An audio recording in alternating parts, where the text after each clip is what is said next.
Presentation on meaning and types of custom duty. Presentation by Sukanya, MCom Final, MPM Government College, Karkala. Introduction. The term customs has derived its essence from the custom, which means a customary practice or a course of action that observes and repeated in like circumstances.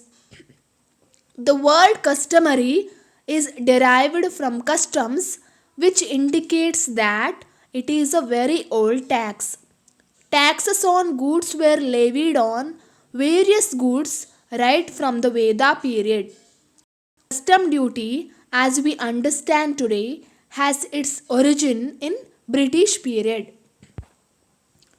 Next, let's see the meaning of custom duty. What is custom duty? Custom duty means a tax which is levied by the government on import of goods into India and export out of India. It is a central tax and mainly imposed on imported goods. Generally, government levies export duty on a very few items due to export promotion. Custom duty refers to the tax imposed on the goods when they are transported across the international borders. Custom duty refers to the indirect tax levied on the import or export of goods in international trade. Custom duty is a duty levied on goods being imported is referred to as an import duty. Similarly, a duty levied on export is called an export duty. Simply, custom duty means a tax imposed on international trade or a tax imposed on imports and export of goods. Next, let's see the types of custom duty. What are all the types of custom duty? The first type of custom duty is basic custom duty. Basic custom duty is levied under the provision of Section 12 of the Customs Act and Section 2 of the Customs Tariff Act. Basic custom duty as per Section 12 of the Customs Act 1962, goods imported into India are chargeable to basic custom duty. The rates of basic custom duty are indicated in first schedule of Customs Tariff Act 1975. Next, charging section.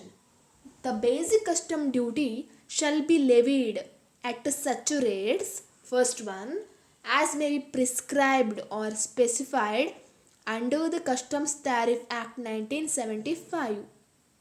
Second one, on goods imported into India and exported from India. Next, rate of basic custom duty.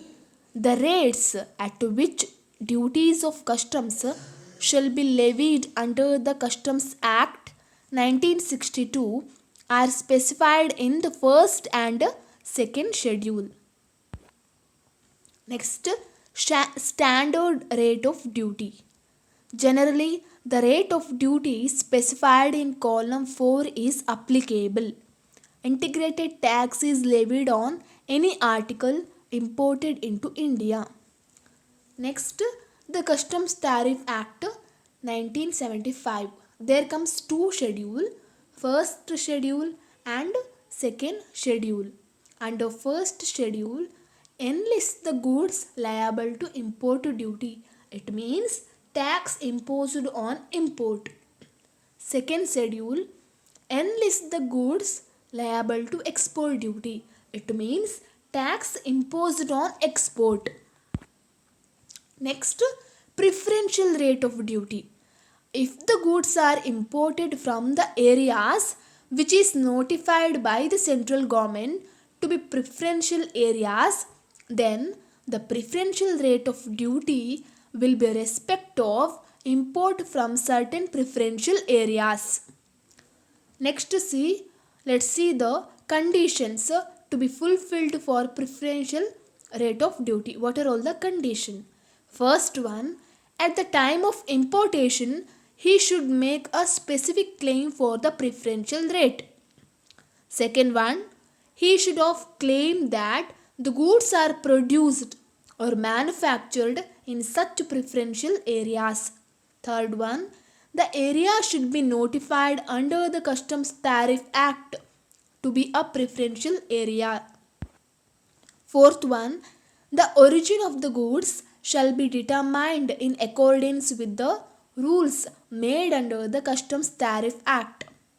If the importer fails to discharge the above details, the good shall be liable to standard rate of duty, not preferential rate of duty.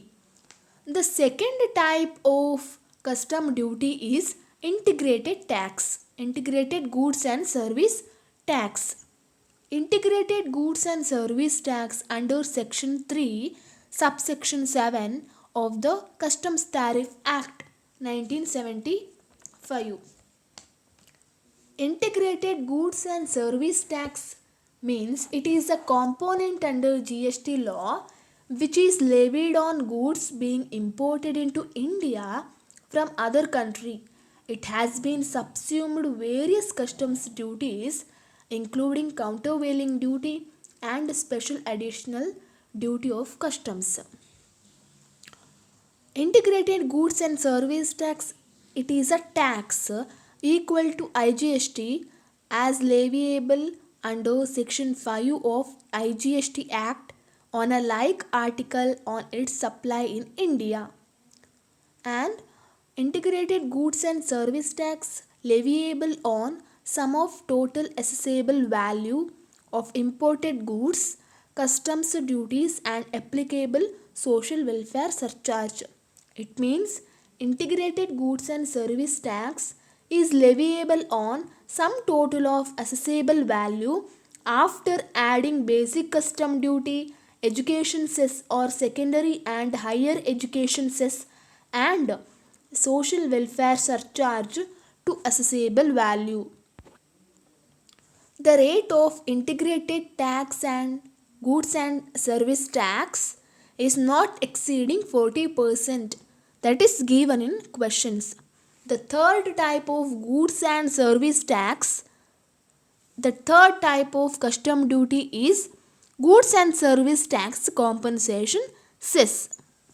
Goods and service tax compensation cess is a compensation cess levied under section 8 of the GST Act 2017. It may be noted that goods and service tax compensation cess would be applicable only on those supply of goods or services that have been notified by the central government. So, goods and service tax compensation cess is levied on intrastate supply of goods or services and interstate supply of goods or services to provide compensation to the states for loss of revenue due to implementation of GST in India.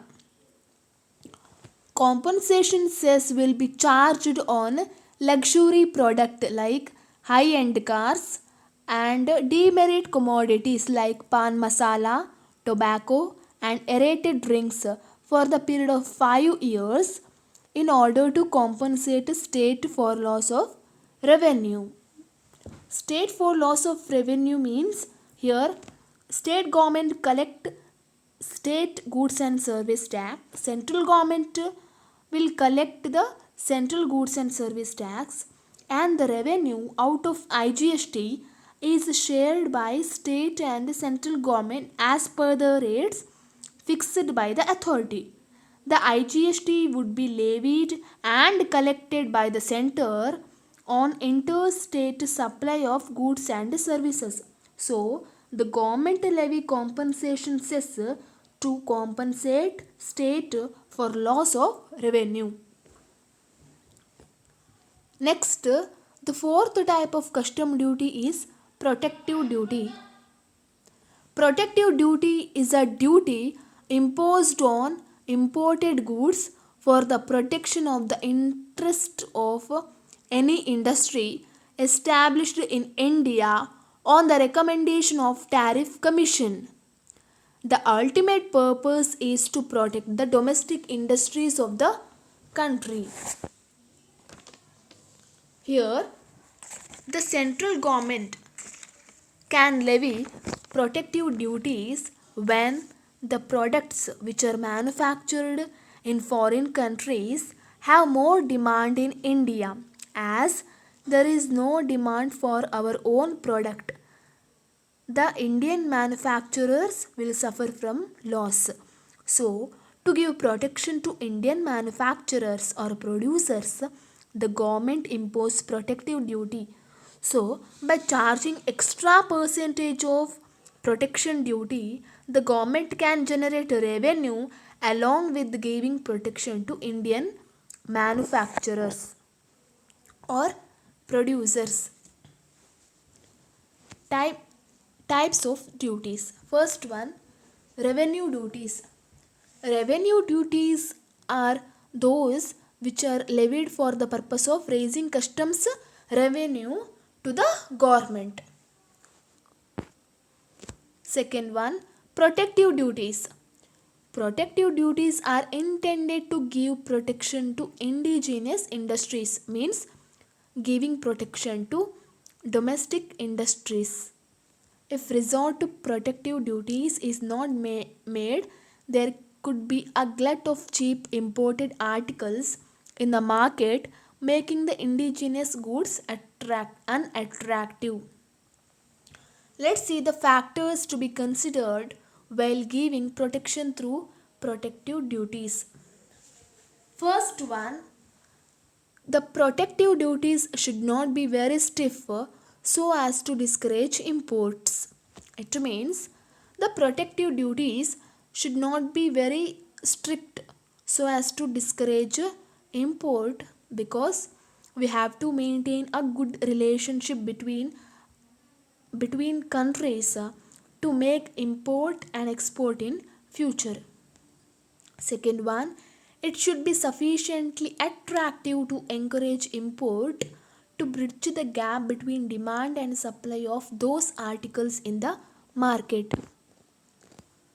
The protective duties are levied by the central government upon the recommendation made to it by the Tariff Commission, and upon it being satisfied that circumstances exist which render it necessary to take immediate action for protection of any industry established in India.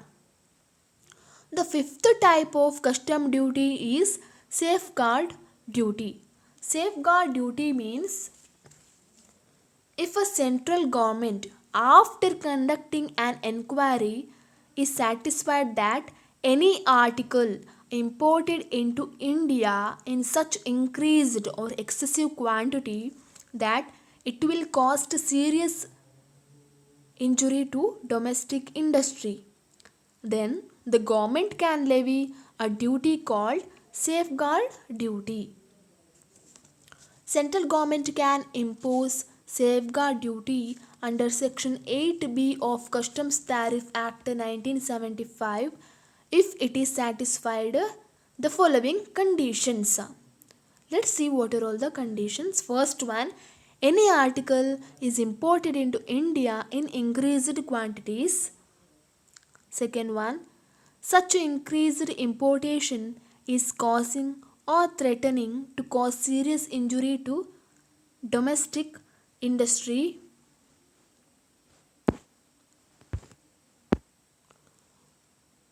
Let's see the objectives of safeguard duty. The safeguard duty is imposed for the purpose of protecting the interest of any domestic industry in India, aiming to make it more competitive. The main purpose is to protecting the domestic industry. Let's see the points which merit consideration. First one, safeguard duty is a product specific, not general, It is product specific. The safeguard duty is applicable only for certain articles in respect of which it is imposed. So safeguard duty is not imposed on all product, only on specific product. Second one, this duty is in addition to any other duty in respect of such goods levied under this act or any other law for the time being in force. It means after charging basic custom duty, surcharge, and integrated goods and service tax, the government can levy safeguard duty. It is an additional duty. Third one, education cess and secondary and higher education cess is not payable on safeguard duty. Provisional safeguard duty. First one, the central government is also empowered to impose provisional safeguard duty pending determination of the final duty. Second one, this provisional duty may be imposed on the basis of preliminary determination that increased imports have caused or threatened to cause serious injury to a domestic industry or domestic manufacturers or producers. The provisional duty shall be in force for a maximum period of 200 days from the date of its imposition. Fourth one, if upon final determination the central government is of the opinion that the increased input have not caused or threatened to cause serious injury to a domestic industry, the duty collected should be refunded. The sixth type of custom duty is countervailing duty on subsidized articles. So, countervailing duty on subsidized articles means when we import the goods from foreign countries after getting the subsidies from other countries, then that goods will be cheaply available in our country. Therefore, to protect the domestic industries or to increase the price of these imported goods, central government can levy countervailing duty on subsidized articles. Countervailing duty is imposed under Section 9 of Customs Tariff Act 1975 if the following conditions are satisfied. First one, any country directly or indirectly pays subsidy upon the manufacturer or production or exportation of any article. Such a subsidy include subsidy on transportation of such article or goods. Second one, such articles are imported into India. Third one, the importation may or may not directly be from the country of manufacture or production. The amount of countervailing duty shall not exceed the amount of subsidy paid.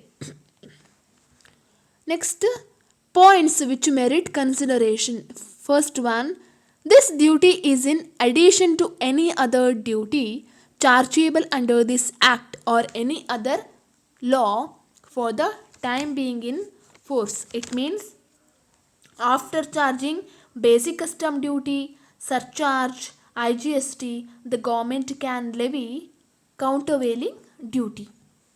Second one, countervailing duty shall not be levied unless it is determined that first one, the subsidy relates to export performance. Second one, the subsidy relates to the use of domestic goods over imported goods in the export article.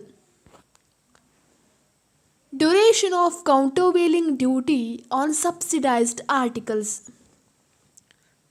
Unless revoked earlier, the duty imposed under this section shall be in force for a period of 5 years from the date of its imposition. The duration is 5 years. Extension of period. Central government may extend the period of such imposition from the date of such extension provided it, in a review, is of the opinion that such cessation is likely to lead continuation or recurrence of such subsidization and injury. However, the extension can be for a maximum period of 5 years. Then extension period is 5 years. The seventh type of custom duty is anti dumping duty under Section 9A of Customs Tariff Act. It means when the export price of a product imported into India is less than the normal value of like articles sold in the domestic market of the exporter, it is known as dumping. Like articles means same nature product. The products which have same natures. Although there is nothing inherently illegal or immoral in exporter charging a price less than the price prevailing in its domestic market, designated authority can initiate necessary action for investigation and subsequent imposition of anti-dumping duties. If such dumping causes or threaten to cause material injury to the domestic industry of India, then the government can levy anti dumping duty.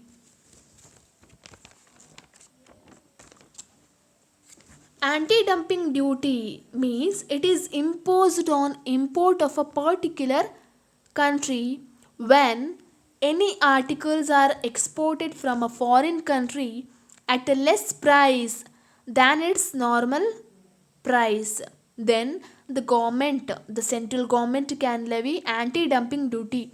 The main purpose is the main purpose of levying of anti dumping duty is to protect the domestic industries or domestic manufacturers or domestic producers. For example, Indian product available in our country at high price whereas in foreign country at a less price, then our government, our nation will suffer from losses. So that time the government levy anti dumping duty. Anti dumping action can be taken only when there is an Indian industry which produces like articles. It means the same nature product when compared to the allegedly dumped imported goods. Further, this duty is country specific. It is imposed on one import from a particular country. It is anti-dumping duty is not a industry specific or article specific. This duty is country specific. Under the General Agreement on Tariffs and Trade Provisions, it means GATT, anti-dumping duties higher than the margin of dumping cannot be imposed. Next, let's see how to compute anti-dumping duty. Computation of anti-dumping duty, that is margin of dumping or injury margin, whichever is lower should be considered for the calculation of anti-dumping duty. First one, margin of dumping. What do you mean by margin of dumping? In relation to an article, it means the difference between its export price and normal value. It is generally expressed as a percentage of the export price. Here you can see the formula. Margin of dumping is equal to normal value minus export price. Here normal value is equal to rupees 130. Export price is equal to rupees 100. The difference amount will be the margin of dumping. It is rupees 30. Export price. What do you mean by export price? In relation to an article, export price means of goods imported into India is the price of an article exported from the exporting country or territory. Normal value. In relation to an article, normal value means comparable price in the ordinary course of trade. for the like article when destined or consumption in the exporting country as determined in accordance with the rules. Injury margin. What do you mean by injury margin? It is the margin adequate to remove the injury to the domestic industry. It is the difference between the fair selling price due to the domestic industry and the landed value of dumped imports. Here you can see the formula: injury margin is equal to fair selling price minus landed value. Fair selling price is rupees 130, landed value is rupees 120, and the difference amount will be the injury margin, that is rupees 10. So here you can see the margin of dumping is rupees 30 and injury margin is rupees 10, and whichever is lower, that is rupees 10. Rupees 10 should be considered for the calculation of anti-dumping duty. The eighth type of custom duty is a social welfare surcharge on imported goods. It means prior to presentation of Finance Bill 2019, education cess at 2% and secondary and higher education cess at 1% was levied on aggregated of duties of customs on items imported into India. However, with effect from 2 February 2018, all goods imported into India have been exempted from levy of such education cess of 3%. But in lieu of these education cesses, social welfare surcharge at a 10% has been levied for providing and financing education, health, and social security. Social welfare surcharge is leviable on the aggregate of duties, taxes, and cesses leviable on such goods as a duty of customs. However, following duties shall be excluded for computing social welfare surcharge.